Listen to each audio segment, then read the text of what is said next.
Ya, sahabat Yusan di Sumedang Pandang dan sekitarnya, kita lanjut kembali dan Pak Des dan Bu Mita, sebelum kita beralih ke pertanyaan berikutnya, juga ini ada pertanyaan dari sahabat Yusan dari Ibu Ami ya di Padasuka. Ibu Ami ini menyampaikan bagaimana cara mengatasi error atau masalah teknis pada Kortek. Kemudian dan perbedaan penyebab data pajak antara yang dilaporkan dan aktual, apa ya maksudnya?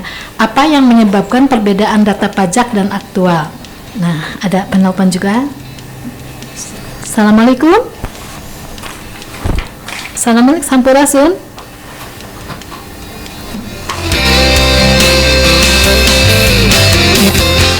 Ya, Sampurasun. Assalamualaikum. Ini enggak ada. Waalaikumsalam.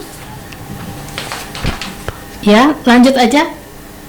Saya sama Ibu Aminah dari Ujung Jaya mau tanya, kenapa kode di Kortek banyak yang berubah ya, sehingga banyak yang ribet, sehingga jadi ribet. Pertanyaan keduanya, kalau mau bayar faktur pajak, apa bisa sebagian dulu? Misal di bulan Mei ada 6 faktur. Nah, saya mau bayar 2 faktur dulu. Mohon dijawab ya, mau langsung ke kantor pajak jauh. Ibu teh di mana atuh? Ibu di mana? Di Ujung Jaya. Oh, di Ujung Jaya. Oh ya, Ujung Jaya. Paling ujung sih orang Ujung Jaya ya. Namanya juga. Ya, sama-sama ya. Terima kasih Ibu Agnes ya. Ibu apa tadi ya? Bu Aminah. Oh, Bu Aminah ya. Ini soalnya ada 2 nih, biasa kalau ini bertubrukan gitu ya. Okay. Nanti Bu Agnes setelah ini ya satu. Baik. Ya, baik Bu Aminah dari Ujung Jaya, terima kasih atas pertanyaannya. Yang pertama itu, kenapa kode di Kortek banyak yang berubah? Maksudnya kode itu mungkin kode bayar ya.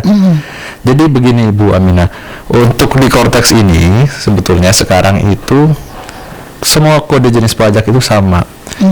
PPh 21, 23. Yang berubah adalah terkait dengan mekanisme pembayaran dan pelaporannya. Kalau yang sebelumnya itu mungkin banyak ya dari instansi desa gitu ya, teman kecamatan yang cukup bayar aja pakai kode jenis pajak yang seharusnya. Misal PPh pasal 21 41121 100, PPh pasal 22 41122 920 misalnya. Nah, dengan adanya Kortek ini, wajib pajak itu tidak cuma bayar, tapi juga bikin bukti potong dan juga lapor.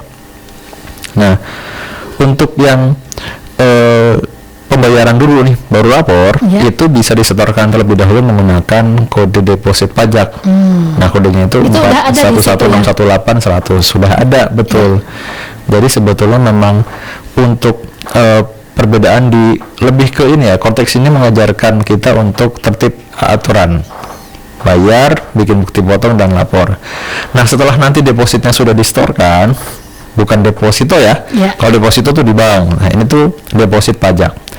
Setelah dibayarkan menggunakan kode setoran 411618 100, nanti wajib dibuat bukti potong, kemudian dilaporkan. Nah, setelah dilaporkan, nantinya yang deposit itu akan diakui sebagai pembayaran, baik itu PPh pasal 22 maupun PPh pasal 23. Seperti itu. Nah, untuk PPN juga sama. Nah, kalau di desa itu biasanya mereka lawan transaksinya atau rekanannya itu nggak ada yang PKP. Nah, makanya penyetorannya itu menggunakan yang PPN tanggung jawab renteng. Itu kodenya 4112110108. Jadi memang untuk dengan adanya konteks ini ya ada penyesuaian. Sebenarnya tidak berubah, cuman memang ada penyesuaian sehingga kewajiban pembayaran harus diiringi dengan kewajiban pembuatan bukti potong dan juga pelaporannya. Seperti itu. Nah, kemudian yang pertanyaan kedua, apakah bisa dicicil gitu ya, Pak? apabila bayar faktur apakah bisa sebagian dulu? Tentu bisa, tapi kalau misalkan kita menggunakan metode yang deposit pajak tadi. Jadi kan nanti metode pembayaran melalui Kortex ini ada dua cara ya. Yang pertama kita store dulu melalui akun deposit itu tadi. Yang kedua atau mau diakumulasi di akhir gitu. Kalau misalkan mau dicicil, misalkan ada dalam 1 bulan ada 10 faktur, mau dicicil nih 3 faktur dulu yang dibayar.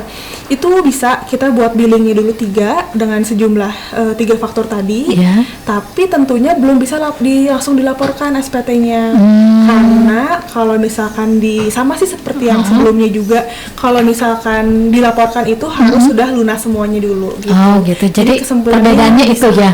Yang penting mungkin dicicil dulu boleh ya. Dicicil dulu boleh. Laporan nanti setelah 1 bulan itu full jumlah yang harus disetorkan baru pelaporannya.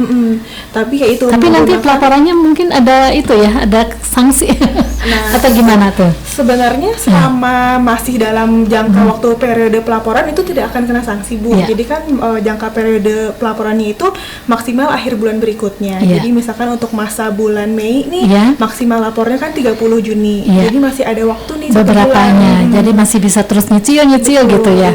Iya, soalnya sayang kan kalau misalnya nggak dicicil nanti bertumpuk. Nah, itu yang lebih parahnya lagi kalau nggak dibayarkan gitu ya, misalnya dibiarkan terus denda aja gitu. Tapi kalaupun misalnya pajak wajibnya udah disetorkan walaupun dicicil, itu lebih meringankan mungkin ya.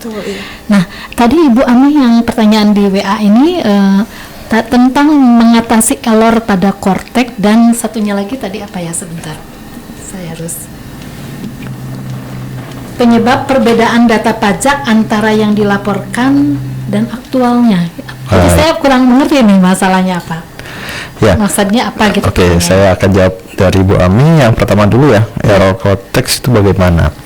Jadi kadang itu di Kortex memang karena aplikasi ini baru ya, baru launching kemarin di tanggal 1 Januari 2025, memang banyak sekali penyesuaian. Nah, apalagi kalau misal Ibu Ami itu mengikuti dari awal ya, kalau termasuk wajib pajak yang taat gitu kan, pasti udah mengalami lah ya gimana error-error yang di Kortex. Nah, kita kadang lihat di Kortex tuh ketika error tuh istilahnya mungkin bahasa Inggris. Nah, itu harus dicek terlebih dahulu kayak Ibu ya. Itu kalau misalnya memang ada nggak bisa, misal ini nggak paham nih Pak, saya artinya apa? Nggak apa-apa, nanti bisa datang ke kantor pajak, atau bisa konsultasi lewat WhatsApp. Nanti bisa kami cek nih errornya di mana. Atau biasanya tuh error terjadi karena mungkin ada yang masih kosong, form yang belum diisi, ada yang belum diisi, biasanya ada tanda merah gitu. Nah, itu juga harus dipastikan itu sudah benar. Nah, memang error dalam Kortex ini harus kita cek dulu nih konteksnya itu seperti apa, apakah error terkait dengan pelaporan, pembuatan bukti potong atau yang lainnya. Jadi kadang itu kita harus baca juga di situ notifikasi error yang masuk itu seperti apa, seperti itu ya, karena aplikasinya itu memang masih baru dan bahasanya mungkin campur ya, kayak dia tuh kayak abasteran gitu sebetulnya. Kadang bahasa Inggris, kadang bahasa Indonesia gitu, tapi memang nantinya penyempurnaan insya Allah Kortex juga akan bisa bahasa Indonesia full lah, seperti itu. Nah, Pak, kalau misalnya terjadi kesalahan tersebut ya, kan harus ke kantor pajak jauh. Sementara ini ada pertanyaan lanjutan, itu kontaknya ke siapa? Ada call centernya, seperti misalnya perusahaan-perusahaan lain ada call center yang bisa atau langsung kalau Umi sih ke Padeas yang suka langsung gitu. Ya karena udah ada nomornya ya. Malam jam berapa gitu, ini teh malam ya, aduh Padeas kasihan gitu ya. Kalau misalnya yang lain kan mungkin Pak tidak semuanya warga Sumedang tuh nanti ke Padeas gitu ya. Ini kata Ami begitu ya, Ami daripada suka. Silakan Pak, mungkin ada call center yang bisa langsung 24 jam katanya untuk menyampaikan masalah ini. Untuk call center pusat itu ada di telepon 1500-200, tapi punten Ibu sebelumnya ini memang tidak 24 jam, jadi tetap masih di jam kerja aja gitu. Kalau itu kan pusat ya. Kapan tidurnya ya? Jadi, nah kalau misalkan untuk yang itu kan tadi buat yang ke pusat ya, jadi secara sampai pusat lah. Tapi biasanya kalau misalkan sibuk, Bapak Ibu juga boleh kalau misalkan mau konsultasi ke WA KPP Pertama Sumedang. Nanti kami lampirkan di akhir nomor teleponnya. Seperti itu ya. Jadi mungkin tidak bisa 24 jam ya. seperti call center yang lain kan ada yang kayak 119 24 jam, 112 itu kedaruratannya. Tapi kalau kedaruratan pajak nggak ada di situ. Betul, karena memang untuk pajak sebenarnya kan untuk ada batas pembayarannya itu kita kan ada batas waktunya ya. Kita tentukan dari awal gitu. Terencana lah istilahnya kayak betul. Batas waktu bayar tanggal 12. Ada ya. Nanti yang menjawabnya siapa gitu. Ya doakan saja Bapak Ibu ya. Ada ya untuk call center. Tapi biasanya kalau pajak mah nanti nunggu gitu ya. Biasanya karena perlu informasi yang tegas seperti misalnya kalau saya sendiri ya Pak, kalau ada masalah-masalah ini kalau di WA itu nggak enak gitu, terus nggak jelas lagi. Tapi saya biasanya datang gitu. Kalau yang sangat perlu gitu ya untuk mendapatkan perhatian dengan angka-angka apalagi ya seperti itu kan harus diperlihatkan. Kalau di WA tuh kadang-kadang ya paling yang umumnya aja. Ya ini terima kasih untuk Pak Ujang ya. Assalamualaikum, salam untuk semuanya dari Bandung Pak. Ya terima kasih. Kita sedang pajak ya Pak ya. Baik, sebelum kita lanjut ke pertanyaan berikutnya ya dari sahabat Yusan yang mau bertanya silahkan lagi. Kita lanjutkan dulu ini ya tentang PKP ya. Soalnya kita lebih ke PKP lebih aman gitu kan tema kita ya. Tapi Kortek juga lebih mudah. Nah, jadi ini kedua hal ini sahabat Yusan harus betul-betul menjadi tema yang harus diingat gitu ya, harus mendapat edukasi yang betul-betul dipahami oleh semua sahabat Yusan. Bagaimana nih Pak apabila PKP-nya dicabut? Boleh Bu izin menjawab untuk apabila PKP-nya sudah dicabut, mau dicabut nih misalkan udah nggak ada lagi kegiatan usaha atau misalkan omsetnya sudah di bawah 4,8 miliar di setahunnya, itu nggak apa-apa, Bapak Ibu boleh mengajukan pencabutan PKP biar kewajiban Bapak Ibu nggak numpuk nih, karena kan kalau kita PKP yang itu tadi ya kewajiban kita harus lapor setiap bulan gitu. Terus kalau misalkan nggak lapor beratnya itu kena denda. Kalau misalkan Bapak Ibu mau cabut PKP-nya, boleh Bapak Ibu langsung mengajukan pencabutan PKP di KPP terdaftarnya. Itu prosesnya sekitar 6 bulan. Bapak Ibu untuk persyaratannya cukup membawa formulir sama fotokopi dokumen akta pendirian dan fotokopi KTP NPWP direktur aja. Ya, nah itu ya jelas ya sahabat Yusan. Ya di sini Ibu Irma ya dari Rancakalong, terima kasih. Saya hanya menyimak saja karena saya juga mungkin awamnya untuk bertanya juga bingung katanya karena memang ini harus harus dapatnya. Assalamualaikum, puji syukur untuk ini, semoga dikasih kesehatan rezeki yang berlimpah. Ini dari Ibu Eka ya Pak Eka. Nah ya Ibu Eka ya, terima kasih juga. Harus kita sampaikan sedang menyimak katanya. Ibu Agnes kalau mau telepon lagi silahkan ya, tadi kepotong sama Ibu Aminah ya. Oh iya, tadi mungkin awalnya Bu Agnes tapi kepotong. Terima kasih ya sudah menyimak katanya dari Rancakalong juga sudah. Baik, kita lanjut lagi nih sahabat Yusan. Masih ada pertanyaan dari WA juga, tapi ini dulu ya sebentar ya insya Allah. Bagaimana cara pelaporan SPT masa PPN nih Pak Deas? Nah, tadi itu saya sudah menyampaikan terkait kewajiban PKP ya, lapor SPT masa PPN yang bulanan. Nah, kalau Bapak Ibu sebelumnya mungkin lapornya tuh lewat web e-faktur. Nah, mulai 1 Januari tahun 2025, pelaporannya tuh cukup melalui kortex.djp.pajak.go.id. Bikin faktur, bikin billing, bikin bukti potong, termasuk lapor SPT masa yang PPN, semuanya di Kortex DJP. Dan jangan lupa juga paling lambat itu di akhir bulan berikutnya ya. Seperti itu. Iya, baik, mudah-mudahan nih jelas ya. Ini Mama Irma cuman ini aja katanya heran Bapak suaranya. Pak Deas, ayo dong Mama Irma kalau mau telepon aja, nggak usah bertanya soal pajak juga nggak apa-apa ya, mumpung ada Bapak Deas katanya aduh heran mencrang suaranya. Terima kasih ya Mama Irma nih. Mudah-mudahan ini ada edukasi buat Mama Irma juga ya. Baik, bagaimana perbedaan pelaporan di aplikasi web e-faktur dan Kortek Pak Ibu Mita ya? Oke, untuk perbedaannya, jadi kalau misalkan di aplikasi lama nih, kita kan dulu buat billing dulu ya di DJP online. Terus kita pindah lagi websitenya ke web e-faktur pajak. Lalu kita biasanya bayarin dulu nih billingnya ke bank atau ke kantor pos. Lalu kita akan mendapatkan nomor NTPN untuk divalidasi pelaporannya. Nah, kalau sekarang itu cuma satu satu kali aja kita klik pelaporan, nanti ketika klik pelaporan itu akan muncul billingnya secara otomatis. Kita nggak usah masukin lagi nomor NTPN. Ketika kita udah bayar, nanti pelaporannya akan otomatis tervalidasi oleh sistem dan dianggap sebagai pelaporan gitu. Jadi sebenarnya lebih simpel untuk yang di aplikasi Cortex ini gitu daripada yang sebelumnya. Ya, baik, kita berteman dulu. Ini soalnya sudah terus ya di WA-nya. Ada Pak Dedi di Ketib ya. Pak Dedi, terima kasih di Ketib. Bagaimana cara menghitung pajak penghasilan menggunakan Cortex? Karena ini saya betul-betul sangat tidak paham sekali. Terus fitur-fitur Cortex itu yang dapat membantu pengelolaan pajak perusahaan apa aja? Ini dari Bapak Dedi ya. Juga katanya belum PKP sih, tapi cara menghitung yang sekarang ini saya aplikasinya gimana katanya agak bingung. Nah, Pak Dedi ya, nanti mungkin sama Pak Deas atau sama Bu Mita akan dijelaskan cara menghitungnya, Pak. Oke, baik. Saya akan jawab dulu terkait dengan bagaimana cara penghitungan pajak kalau di Cortex ya.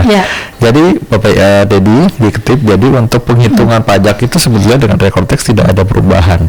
Tetap ya. Nah, ini tergantung nih Pak Dedi ini pekerjaannya sebagai apa. Kalau Bapak Dedi ini sebagai karyawan ya, ataupun sebagai pegawai ASN dan lainnya, itu Bapak Dedi nggak perlu repot-repot untuk menghitung pajak. Karena apa? Karena itu sudah dilakukan penghitungan dan pemotongan oleh pemberi kerja atau tempat Bapak Dedi itu bekerja. Nah, yang perlu dilakukan adalah cukup melaporkan. Terus gimana kalau ternyata Pak Dedi itu usaha ya? Usahanya itu kita lihat juga apakah itu dia itu UMKM atau bukan. Nah, kalau misalnya Pak Dedi ternyata UMKM, maksudnya gimana? UMKM itu omsetnya di bawah 4,8 miliar. Nah, kalau misalnya di bawah 4,8 miliar, berarti Pak Dedi menggunakan yang 100%. Itu pun ada batasannya. Itu pun kalau omsetnya itu di atas 500 juta. Itu dalam setahun. Tapi kalau misalnya omsetnya di bawah 500 juta nggak perlu ngitung pajak seperti itu. Jadi penghitungannya sama. Dan kalau misalnya Bapak Dedi ini ngecek di Cortex, itu nanti biasanya akan ada penghitungan, terutama kalau misalnya PPh pasal 21 gitu ya, dia otomatis menghitung. Jadi untuk gimana ngitungnya, nah itu tergantung dengan pekerjaannya apa. Nah itu ya, kalau misalnya biasanya sih untuk mayoritas di bawah 4,8 miliar ya, itu menggunakan yang tarif yang 0,5% dari omset. Tapi itu pun untuk di atas 500 juta. Kalau di bawah 500 juta nggak perlu bayar, seperti itu. Jadi gitu ya. Jadi udah ada ya fitur-fiturnya katanya, Pak. Oh ya, untuk fitur-fiturnya. Untuk fiturnya, untuk pelaporan SPT mungkin kan kalau untuk pajak penghasilan terkaitnya sama SPT tahunan ya Bu ya. Jadi yang setahun sekali itu nanti akan baru dilaporkannya di tahun 2026. Kalau misalkan untuk yang di 2024 itu masih di aplikasi lama, yaitu DJP online. Berarti masih sama. Kalau misalkan untuk fitur di Cortex mungkin kalau yang sekarang belum digunakan sih Bu, kecuali buat bikin billingnya aja seperti itu. Jadi fitur-fiturnya masih sangat ini ya, tapi tetap bisa apa namanya tuh dibuka ya sesuai dengan permasalahan yang dihadapi. Kalau kemarin tuh kalau nggak salah tinggal klik apa gitu Bu, ada ya misalnya untuk pelaporan atau untuk apa ya, di situ kan satu pintu ya. Betul. Kalau di aplikasi Cortex itu nanti kita bisa membuat bukti potong, upload atau faktur pajak atau juga SPT bulanan. Jadi kalau yang tahunannya belum sih sebenarnya, lebih ke tahun depan. Tapi Pak mungkin dengan yang baru ya, karena kita sangat tahu sekali nih waktu pas launchingnya dengan Cortex ini udah berapa persen Pak warga Sumedang ini menggunakan Cortex ya. Sekarang apa udah semua atau masih ada yang belum juga? Nah, gimana yang belum gitu Pak untuk menggunakan aplikasi Cortex ini? Baik, jadi untuk penggunaan Cortex itu untuk 2025 ya, untuk kewajiban perpajakan 2025 itu wajib. Ya, jadi sekarang udah tidak ampun lagi ya? Ya, untuk tahun ini 2025, kecuali untuk wajib pajak yang kewajibannya itu di tahun 2024, contoh lapor pajak 2024, atau mau bayar pajak yang 2024 itu masih bisa menggunakan aplikasi yang DJP online. Gitu. Jadi kalau berapa persen saya juga nggak bisa menghitung nih. Jadi yang paling utama adalah untuk 2025 ini kewajiban perpajakan dari bikin billing, bayar, bikin bukti potong dan lapor itu semuanya di Cortex. Untuk yang tahun 2024 ke belakang itu baru masih menggunakan yang untuk DJP online seperti itu. Gitu. Jadi untuk yang 2005 baru tidak ada lagi ya kata-kata untuk yang tadi ya Pak ya 2004 ke sana masih ya bisa yang lama. Jadi seperti itu. Jadi ya sahabat Cusan itu harus kita tahu Cortex ini ya karena kita berada di tahun 2025. Baik, sebelum kita masih ada WA nih beberapa WA dan juga mungkin ada penelpon yang lainnya, silahkan kita ada yang lewat dulu.